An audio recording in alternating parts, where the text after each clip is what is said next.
Breast augmentation అనేది ఇందాక చెప్పుకున్న బ్రెస్ట్ రిడక్షన్కి ఆపోజిట్ అనమాట. ఎవరికైతే బ్రెస్ట్ సైజ్ చాలా చిన్నగా ఉంటుందో వాళ్ళకి బ్రెస్ట్ ఆగ్మెంటేషన్ అనేది చేయొచ్చు. యూజువల్గా అబవ్ 18 years ఎవరికైనా సరే లీగలీ కూడా it is accepted, breast augmentation చేసుకోవచ్చు. దీంట్లో మనం వాడేది ఏంటంటే సిలికాన్ ఇంప్లాంట్స్ వాడతాము.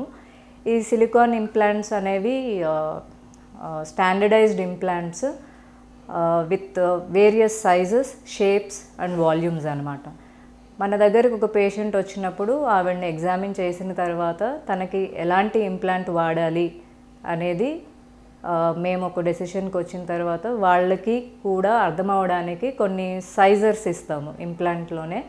ఆ సైజర్స్ వాళ్ళు పెట్టుకొని చూసి వాళ్ళకి ఓకే అనిపిస్తే, సాటిస్ఫాక్టరీగా అనిపిస్తే ఇంచుమించు అదే సైజ్ ఇంప్లాంట్స్ వాడడానికి ఆస్కారం ఉంటుంది. ఈ బ్రెస్ట్ సైజ్ ఇంప్లాంట్స్ అనేవి చాలామందికి డౌట్ ఏంటంటే ఇవి పగిలిపోతాయి కదా అని అంటారు. బట్ అలాంటిది ఏమీ ఉండదు. యూజువల్గా స్టాండర్డైజ్డ్ ఇంప్లాంట్స్ వాడినప్పుడు ఇలాంటి ప్రాబ్లమ్స్ ఏమీ రావు. లోకల్ మేడ్ కొంచెం చీప్ అలాంటివి వాడితే మాత్రం ఇలాంటివి జరిగే అవకాశాలు ఉంటాయి. అండ్ రికవరీ పీరియడ్ యూజువల్గా మనకి ఈ సర్జరీ కూడా 3 hours 4 hours పడుతుంది. పట్టిన తర్వాత జనరల్ అనెస్థీషియాలోనే చేస్తాము. నెక్స్ట్ డే కల్లా వాళ్ళు లేచి నడవగలిగే పొజిషన్లోనే ఉంటారు. కొద్దిగా నొప్పి ఉండొచ్చు. 1 week 10 daysలో మళ్ళీ వాళ్ళు రొటీన్కి వచ్చేస్తారు.